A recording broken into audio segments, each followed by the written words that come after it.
in mind on daily television than the man to my left led the league in reception touchdowns in 2012. So he knows about the wide. Hey, watch out, watch out, watch out. I don't need no ACLs. I don't need no MCLs. I don't need no PCLs. I do not have insurance, James. I don't have insurance. Okay, top 10 wide receivers as ranked by executives, coaches, and scouts is the list behind you. Take a step to your left, maybe, James, so the people can see, So this is a top 10. JJ, Tyreek, Jamar Chase, Lamb, Devontae Adams, AJ Brown, Amon-Ra, Mike Evans, Stephon Diggs, Brandon Ayuk. I think a couple things are wrong with this list. First and foremost, I want to know what you got. Tay got to be ahead of CD. With all due respect. Devontae Adams got to be ahead of CD. Brandon Ayuk has to be ahead of Stephon Diggs and Mike Evans with certainty, with all due respect to the longevity of Mike Evans' career.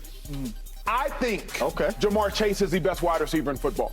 I've said that all along. I think Jamar Chase is the best wide receiver in football, but I'm not going to argue because obviously Tyreek go crazy, JJ go crazy. But if you ask me, Jamar Chase the best wide receiver in football, but I'm not asking me.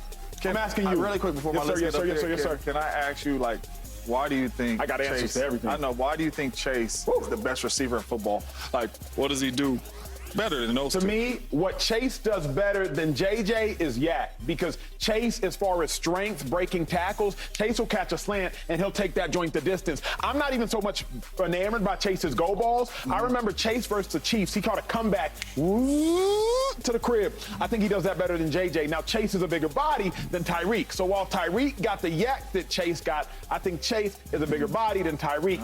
I personally like Chase's game more than JJ's game because Chase is a defender, linebacker, I'm speaking from my vantage point, scares me more. Okay, so you ain't talked about the routes yet. Nah, not strictly the routes. Not strictly the routes. My list, listen, first off, all these dudes is dogs. Of course. They big-time players. Of course. But Devontae Adams is numero uno. I don't know if y'all been watching receiver, but you see all these young fellas say who they watch. The numero uno, Devontae Adams. 100, 100, 100, 100. 4 years straight, 100 catches. That's second in the history of the National Football League. You talk about Mr. Consistency, get open whenever. It does not matter who the quarterback is. Everybody thought it was Aaron. He said, hold on, let me go over here with Derek Carr. Let me go over here with Aiden O'Connell. Absolutely, dog. I'm putting him at 1. And then another big change. I noticed you did that. Yes, I'm moving Brandon Ayuk to 8. I think Brandon Ayuk has more than Stephon Diggs and Mike Evans. I'm moving him to 8, just strictly the route running, going to make the tough catches. I love Brandon Ayuk right here. He has the total package. Why didn't you move him ahead of Amon-Ra? Just because toss-up? To be honest with you, I truly feel like him and Amon-Ra are the same people, but I feel like Amon-Ra has a little bit more yak than Brandon Ayuk. I feel like he can get busy after the catch. They throw him a lot of those choice routes, and he's able to, he didn't have 1,500 for nothing. That's making some plays after the catch. And then I got CeeDee Lamb at 5, and Jay Jettis. Now, I ain't gonna lie, this was tough because these dudes is the same.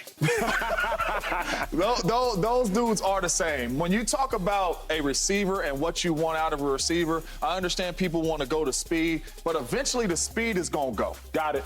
And now once the speed goes and you get into your 30s and your 32s and 33s and all that, you have to be able to run routes and you have to be able to catch the football. I'm going to tell you something about Justin Jefferson. He don't drop no ball when it comes to him now. Justin Jefferson is going to make the play. One player on him, 2 people on him, he's going to go up and make the play. And then just when you talk about route running, for any young receiver out there trying to play the game of football at the receiver position, please turn on Justin Jefferson's tape, watch his releases, watch his routes, watch his hands, watch him at the top of the route, watch him before the route gets started, watch him with the ball in his hands. Complete receiver. Question for you, Jay. Question for you, Jay. Go back to the other screen. Because I want to ask him about a couple specific individuals. Reggie, if you can. Jamar. Yes. I'm obsessed with Jamar's game. Every time I say Jamar's my favorite receiver in football, you always push back. I respect it because obviously what JJ does, et cetera. But to me, there's something about, even if I got a bad quarterback, I can throw a now screen and Jamar can take it the distance. So while JJ goes crazy, JJ to some degree is dependent upon a quarterback being able to put the ball 30 yards down the field, 20 yards down the field on a dig, accuracy, timing. Jamar can just catch a now, he can catch a slant, he can catch a dig, he can catch a glance. That's why, to me, I like Jamar better. It's weird to say that. I understand what you're saying because you like the quarterback ain't got to really work hard. Yes, but what's that's what I'm crazy saying. is any route that Justin Jefferson runs, the quarterback don't got to work hard. He's creating that type of separation, even if it ain't a now screen. My man missed, what, 5, 6 games last year? Still had 1,000. Come on, man. Still had 1,000. Come on, man. And all those catches ain't bombs down the football field. That's him getting busy and making plays after the catch. And another thing, I have not seen enough of Jamar Chase everywhere. I see Jamar Chase lined up at the Z. I have not seen a lot of him lined up in the slot. I ain't seen a lot of him lined up at the X. All I see him is really at one spot. Does he get busy? Yes. Absolutely. Is he an animal? Absolutely. But I've seen Justin Jefferson everywhere and still can't be covered. Question, last one for you. Is he too high? Remember just a year ago this time, people were questioning if CD was a real #1 receiver. I understood the question in large part because the Cowboys, they do a lot for CD. Yeah. Oh, my God, they move him in a slot. They put him in motion. They run pick routes for him. They do everything, including giving him 181 targets. For context, most targets Brandon Ayuk's ever had in a season is 114. So is CD too high? Man, I can't say he's too high. And the reason why I can't say CD is too high because how CD is with that ball in his hands. Sure. I don't see Debo up here. He might be the best one with the ball in his hands. CD Lamb, when he gets that football, he might be the best one. When you talk about strength, you talk about speed, you talk about moves, he might be the best one. And as a receiver, I tell my kids all the time, as a receiver, the name of the game is to make the play. Yeah. You want to kill the dude off the line of scrimmage, you want to run all these pretty routes, but the name of the game is to make the play and don't get tackled by the first dude. Yeah. CD Lamb does that every single time, and he makes 3, 4 people miss at a time. So that's why I would have him up here in the top 5 for sure because of how he is with that ball. Incredible insight, incredibly well said. When we return, it wasn't all gravy between Aaron Rodgers and his head coach, Robert Saleh. Rodgers had an issue with Saleh's. Not completely collapse. They did. They did completely collapse. And they also were at that height in order to completely collapse. Yes, it went badly last year, right? By Philadelphia standards, by the standards of coming off of a Super Bowl appearance, it went badly. Again, he's made the playoffs every single year. He was just in a Super Bowl.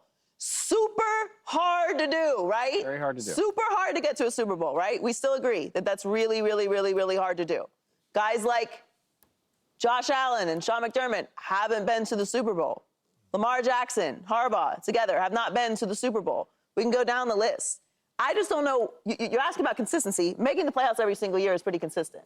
Right? Getting to a Super Bowl 2 years ago is a pretty nice thing to have. And he is great at hiring because his first original A hires, his best hires, are now head coaches. Only as good as your last There's one. only so much good of anything. There's only one Troy Taylor. Like, there's only so much good of anything. Yes, like your replacement is not ideally always going to be as good as your first option. It's actually very, very, very hard. It's a really rare skill to be able to replace coordinators like that.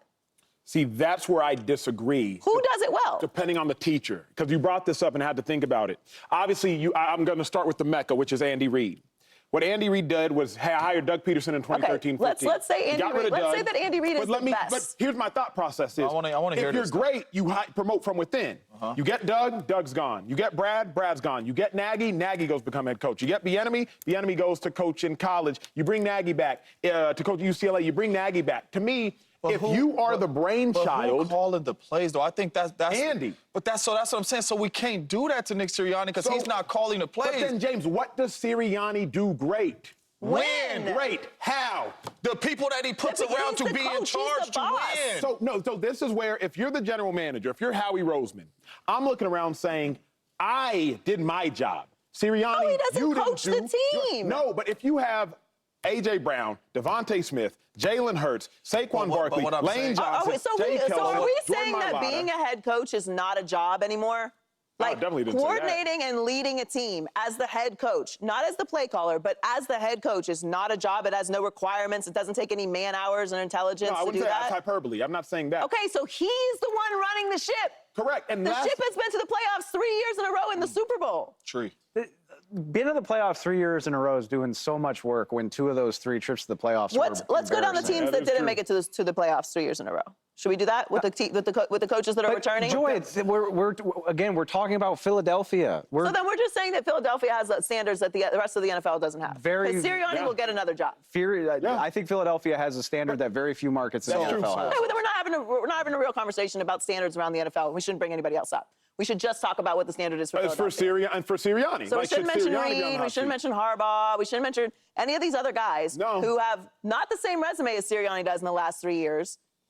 But I just don't understand. Again, we made this mistake last year with the Eagles. I didn't, because I'm always focused about the